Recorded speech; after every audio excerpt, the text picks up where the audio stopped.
ஆமாமா, இப்ப நம்ம எல்லாருக்கும் ஆதார் எண் வச்சிருக்கோம் இல்லையா? அதே மாதிரி விவசாயிகளுக்கான ஒரு சிறப்பு எண் ஒன்னு தரப்போறாங்க. அதுக்கு பேரு தான் விவசாயி அடையாள எண். இத வச்சு நம்ம என்ன பண்றது? அப்படி கேளு.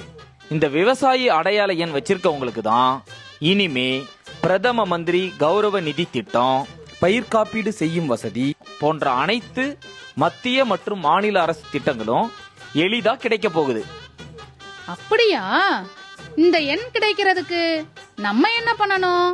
விவசாயிகளாகிய நம்ம கஷ்டப்படக்கூடாதுன்னு தான் வேளாண்மை மற்றும் உழவர் நலத்துறை சார்பில் நம்ம ஊர்லயே ஒரு சிறப்பு முகாம் நடக்க போகுது.